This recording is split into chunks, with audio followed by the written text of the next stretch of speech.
The Water Margin, Chapter 20. So the first thing our sources really focus on is managing the optics of the violence. Lin Chong has just killed Wang Lun. Everyone is watching him. Right, he can't look like he just wanted the job for himself. That would be a disaster. A total disaster. So he immediately and very forcefully refuses to take power. It's such a smart political move. He's basically saying, this wasn't for me. This was necessary. Precisely. He declares Wang Lun was killed because he was, and I'm quoting here, narrow-minded and jealous of worthy people. He's framing it not as a murder, but as a cleansing, a political necessity. Yes, a cleansing. That's the perfect word. And then, without even taking a breath, he pivots right over to Chao Gai. And starts praising him publicly. Praising his righteousness, his generosity, his wisdom and courage. He's basically anointing him on the spot, giving the new regime instant moral legitimacy. But it's not a gentle suggestion, is it, when Chao Gai tries to refuse, do the humble thing? The I'm just a newcomer routine? Yeah, that Lin Chong doesn't wait for a debate. No. The sources are very clear. He physically pushes Chao Gai onto the leader's chair.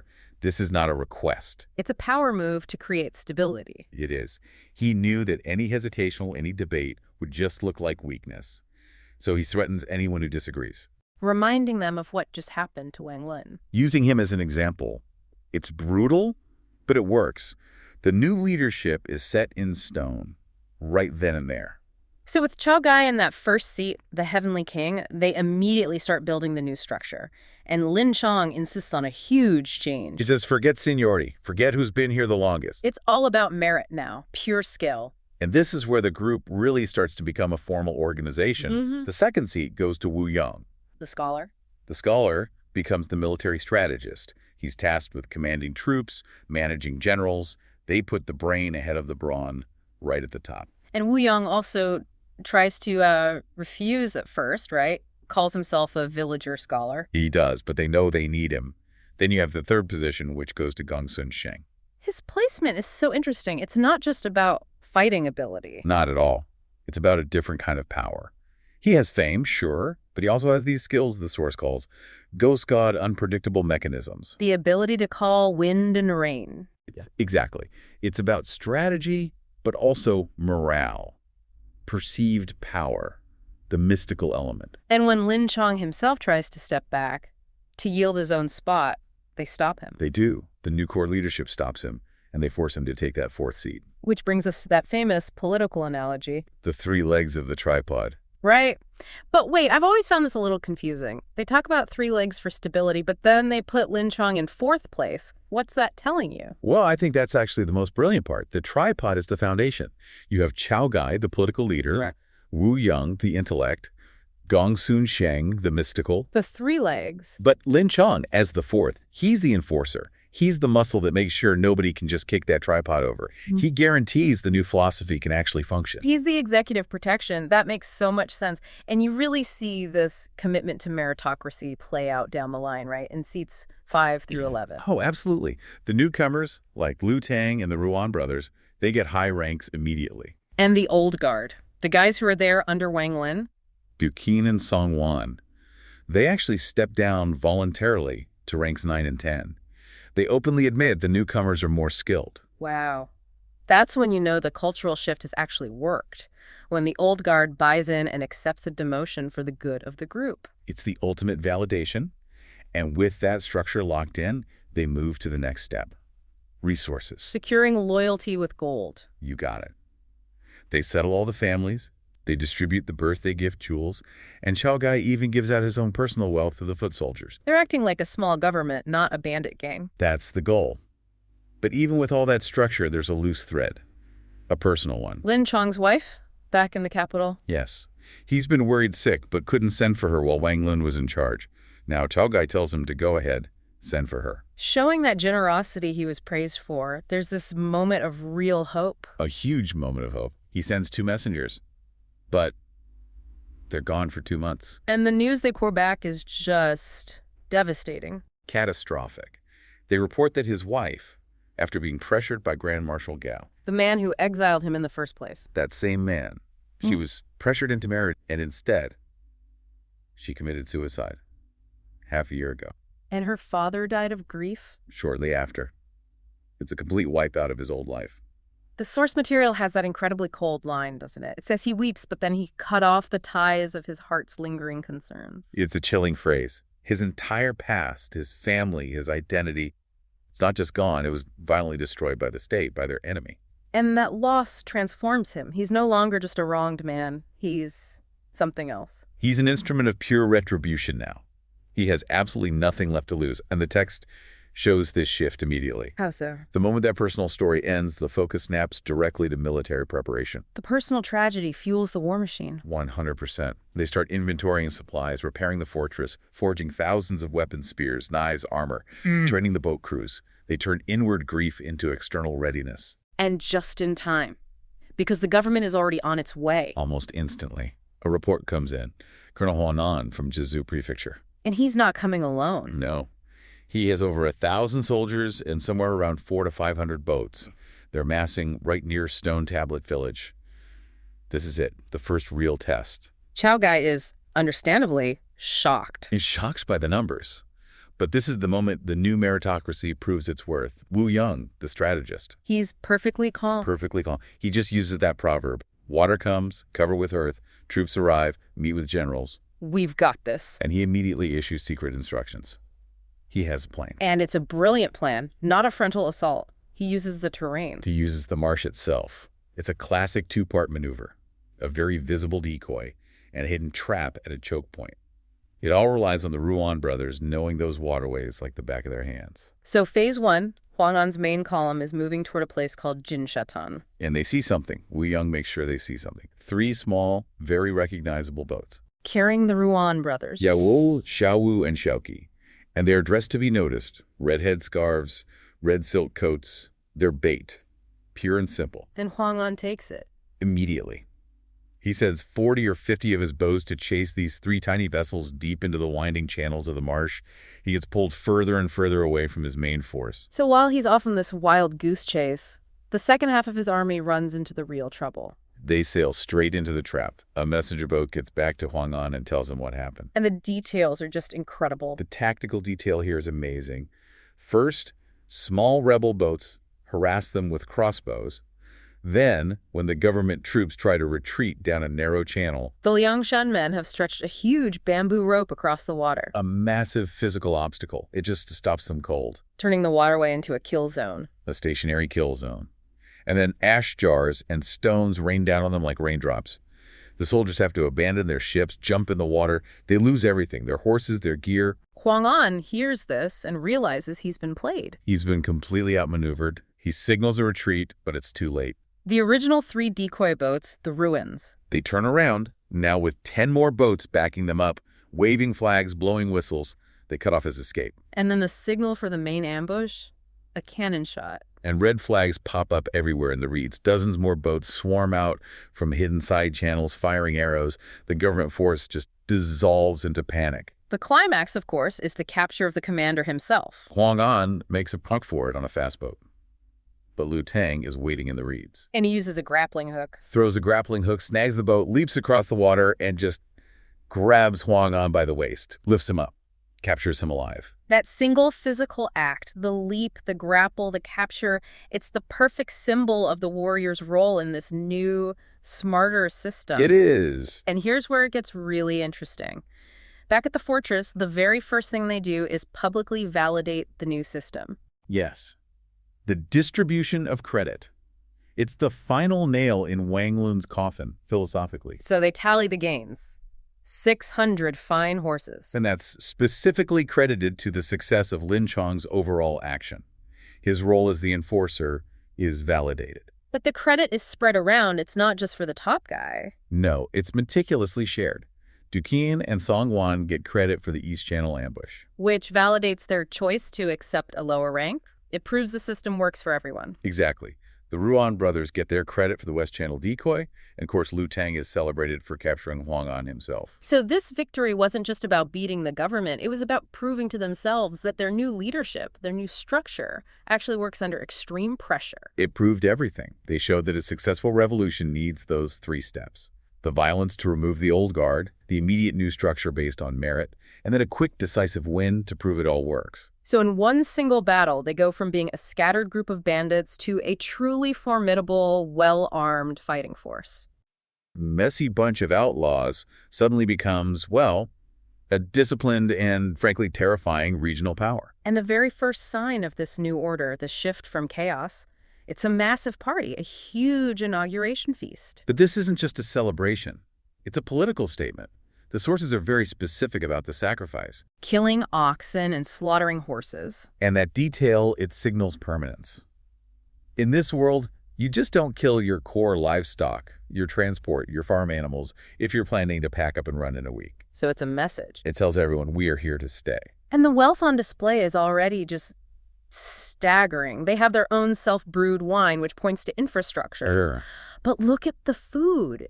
It's not just fish from the marsh. They have these luxurious imported fruits from the South Mountains. Peaches, apricots, persimmons, chestnuts. Yeah.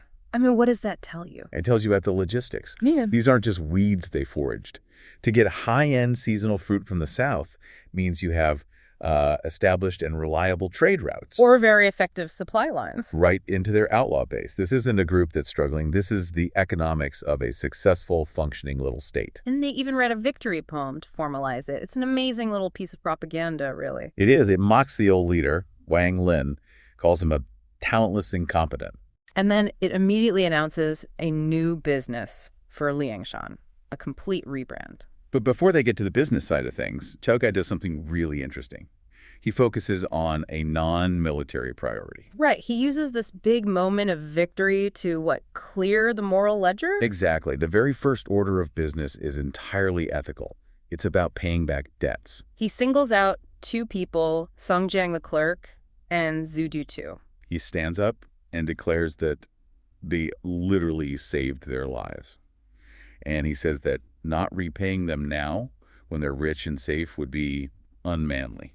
And he calls this the first and most urgent priority. It's a brilliant move. It immediately shows he's not like the old paranoid leader. He's building his new state on principles like virtue and loyalty. And, it cements that bond with Song Jiang, the guy on the inside. So once that moral foundation is set, they get down to business. They gather in the Hall of Assembly for Righteousness, and the source notes that they all sit in their organized positions. It's no longer a free-for-all. It's a hierarchy. It's a government in waiting, ready to work.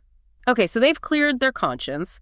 How quickly do they switch from, high ethics to pure pragmatism? Because they need cash. Instantly. It's almost funny. They go right from celebrating virtue to planning a major armed robbery. The reason? The source is blunt. They were just lacking gold and property for use.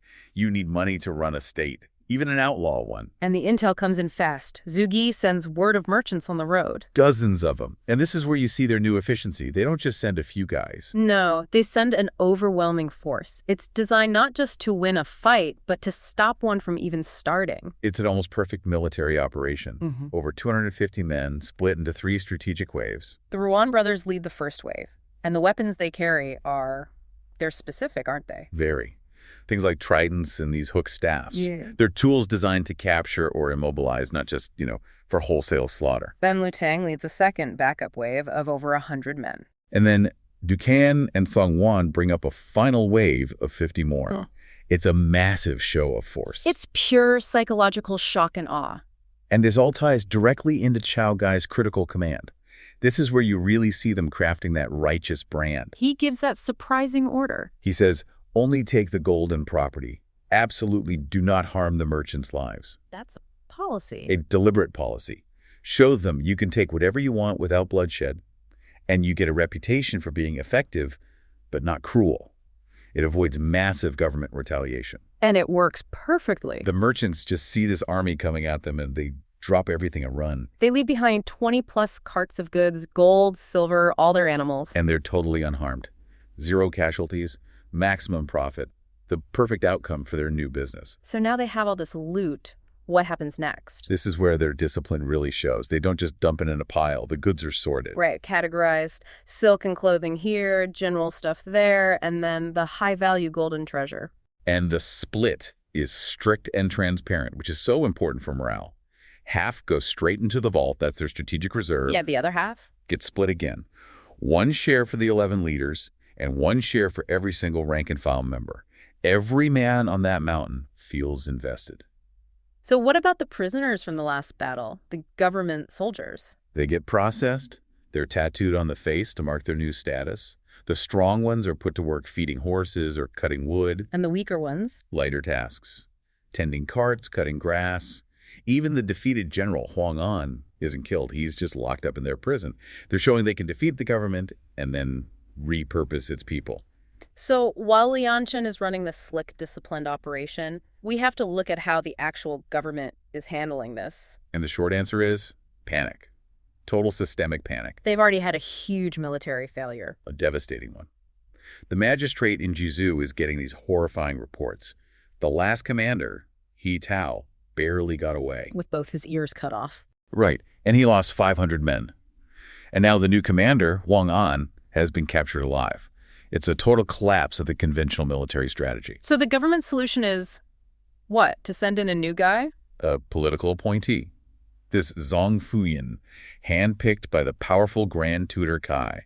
They're hoping a big name can fix a military disaster. And this poor guy arrives all ready to take charge. Only to hear the full, bloody details from the magistrate who is leaving. And his reaction says everything. He turns pale as dirt. The source gives us his private thoughts, and it's critical. He's thinking, how can I possibly suppress these guys? I don't have any strong, reliable troops. The government's army isn't effective. Exactly. But then he has an even more terrifying thought. What if the bandits come to the city to borrow grain? Let's pause on that phrase. That's not a polite term for theft, is it? No, it's the ultimate expression of fear. If the bandits are powerful enough to force a fortified city to lend them food, it means the government has lost control of its own food supply. It's an internal siege. It means Liangshan is a threat to the state's very existence. And that fear sends him into a frenzy. He immediately starts this huge defensive plan. Begging nearby counties for help, trying to hire mercenaries, stockpiling grain. Building fortifications, it's chaos. And it proves that Liangshan has completely seized the initiative. The government is just reacting. So while the governor's barricading the city, we need to zoom back down to the street level. To the man caught right in the middle of all of this. We're back in Liangshan County with Song Jiang, our favorite clerk. And he's just received the urgent defense orders from Jizu. His job is to write up the documents telling all the local villages how to defend against his best friends. This is his conflict in a nutshell, isn't it? He's a loyal government employee, but he's tied to the state's biggest enemies. And he knows exactly what they've done. The birthday gift, killing officials, capturing a general. He knows the legal term for it. Crimes that extinguish the 9 clans. We have to appreciate how serious that is. It's not just a death sentence for him. It's the erasure of his entire family. Parents, siblings, children, ancestors, everyone. His whole lineage is on the line because he helped Chow Gai. He is completely consumed by this. He's pacing, he's brooding, he's thinking about this treason. And then in that way that only happens in real life when you're completely distracted. And what's wild is that Song Jiang doesn't even have to go looking for the trouble. The trouble walks right up to him. He's just stepped out of the county office. He's probably just trying to look normal, maybe grabbing a moment of peace at a tea house. And then he sees him. The source material's just fantastic with the details here. Yeah. This guy approaching just screams, fugitive. Before he even said the word, this man is trouble. Oh, absolutely. This is Liu Tang, the red-haired devil, and his appearance is just one giant red flag. He's got a white Fanyang felt hat, a black-green silk jacket, and then you see the details. Leg wraps, knee guards, these heavy 8-stitched hemp shoes. So traveler's gear. Hard traveler's gear. And he's openly carrying a waist knife and a huge pack that is just soaked in sweat.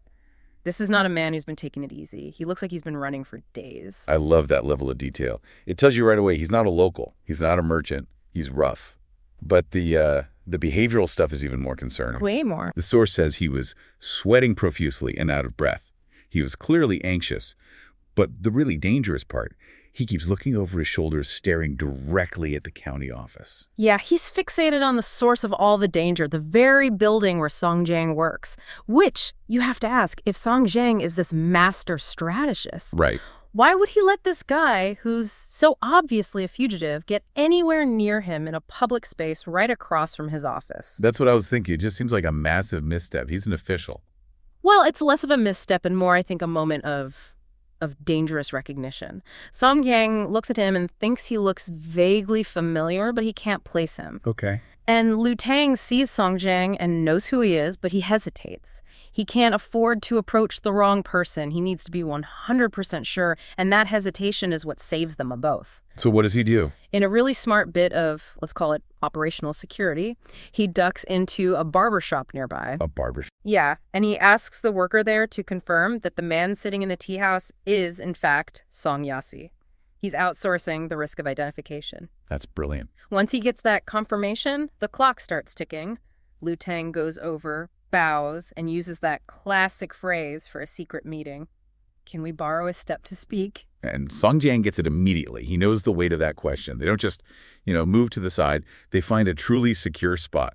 First, a small alley. And then they pick a quiet, private room upstairs in a wine shop. Why the upstairs room, specifically? It's the most secure position you can get. An upstairs private room, a Jiang, gives you both visual and auditory privacy. No one can see you from the street, and it's much harder for any constables, any zhuo gengu dutu eavesdrop. They are finally in a totally controlled space. And it's only then, behind that closed door, that Liu Tang finally says who he is. He's the red-haired devil, and he reminds Song Jiang that he owes him his life from back at Squire Chow's village. And this is where you see Song Jiang's real priority. The text says he was greatly shocked, but he's not shocked that Liu Tang is an outlaw. No. He's shocked that he's being so reckless. His first reaction is just pure fear of being exposed. He chews him out, basically saying, "You are so bold. If a cop had seen you, you would have caused serious trouble." So it's not an ideological problem for him, it's a logistical one. He's not worried about what the outlaws are up to. He's worried about them showing up on his doorstep. Precisely. His two lives have just slammed into each other in the worst possible way. But, after that scolding, Liu Tang gets down to business and delivers his report from Liangshan Marsh.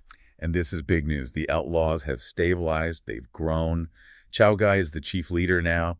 Wu Yong is the military strategist. Geng Sun Sheng is sharing command. And there's a fascinating bit here about internal politics. Liu Tang tells him that Lin Chong, the great warrior, was the one who purged the old leader Wang Lun. The term they use is hung. A fire emerging. That's a powerful phrase. It is. It tells you they're not just a bunch of guys hiding in a swamp anymore. They've set up a real government, and they're willing to be ruthless to keep it in order. They've gone from being desperate runaways to a serious political power. The report lists 11 leaders in total, and they've got the numbers to back it up. 700 to 800 men, and this is key, countless provisions. They're self-sufficient. And powerful. Which brings Liu Tang to the real purpose of his trip. A letter and a gift. A huge gift. 100 taels of gold for Song Jiang and his two officer buddies, Zhu Tong and Lei Heng. And this is the absolute peak of the tension. I mean, accepting a bribe that big, especially physical gold from known fugitives, that's a death sentence if you get caught. If anyone searches Song Jiang and finds 100 taels of outlaw gold, his entire life is over. So he's literally holding the evidence of his own treason in his hands? What does he do? Does he just turn it down? He does something so much smarter. It's one of the most masterful bits of risk management you will ever see. He moves incredibly fast. The source is very specific. He pulls up the front of his jacket, takes out his official document pouch. His government pouch? You're kidding me. The audacity. That's the point. But listen to this next part. He doesn't take the whole bag of gold. He takes the letter, opens the gold, and he takes out only one piece. Wait, one piece out of 100? Why not take nothing? I mean, if you're worried about security, 0 is the safest number. But that's the genius of it. If he refused everything, Chao Gai might see that as an insult, a rejection of their brotherhood, maybe even a sign that Song Jiang is about to betray them. Okay, I see. By taking one single piece, he honors the gift, he accepts their bond, but he limits the physical evidence to the absolute bare minimum. It's plausible deniability mixed with political respect. A single piece of gold. He could explain that away. Maybe it was an old debt being repaid. But 100 taels. 100 taels is undeniable treason. Exactly. So he blends his two worlds, hiding the outlaw token inside his government gear. Then, once he's taken his piece, he insists Liu Tang take the other 99 taels back. And his excuse for refusing is just brilliant. He doesn't say it's too dangerous for me. He frames it as helping their cause. Right. He says the new brothers at Liangshan need the money more than he does to get their camp set up.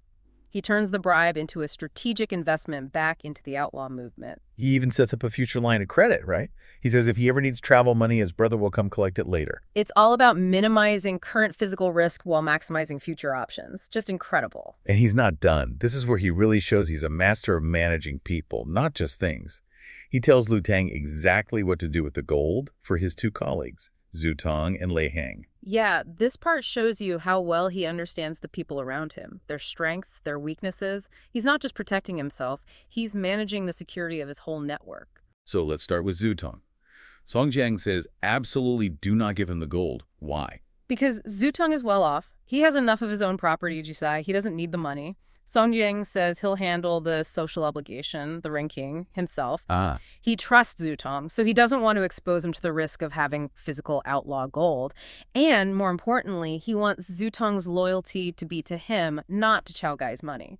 That is pure politics, keeping the lines of obligation clean. But his instructions for the other guy, Lei Hang, are much more direct. They're much harsher. He forbids giving Lei Hang any gold at all, but for a totally different reason. It's a security problem.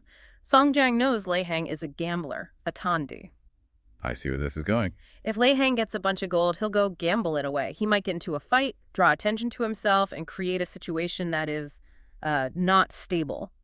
Budang Wanbian. He sees Lei Hang's personal vice as a direct threat to everyone.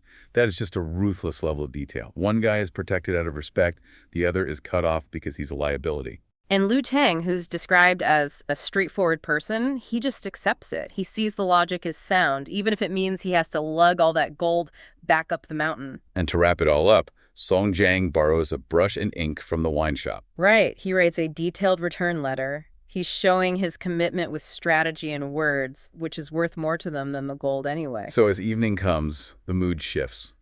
It's all about getting Liu Tang out of there. Absolute urgency. Song Jiang tells him, "You can't stay at my house." He says, "This place has many constables. It's no joke." Every second Liu Tang stays in the county is another chance for disaster. And the timing is so specific. It's mid-autumn. Song Jiang tells him to leave immediately because the moon will be bright. The USA Biran Mingling. He's factoring in the weather, the time of night, the moonlight for travel. He's thinking about every single variable. He holds his hand, tells him to be careful, and gives him one final critical order. Never come back here. He doesn't walk him far, just watches him head west toward Liangshan, ready to travel all night. So the messenger is gone. The evidence is gone. The immediate crisis is over. And Song Jiang finally relaxes, just a little. He starts walking back slowly, probably replaying the whole thing in his head, thinking about how close he came to ruin. He turns a corner, then another, thinking he's safe. And then the whole thing just falls apart. A voice calls out his name from behind him. A voice that shouldn't be there. Yasi, where have you been? I have searched everywhere for you. Wow. That shatters everything he just spent hours building.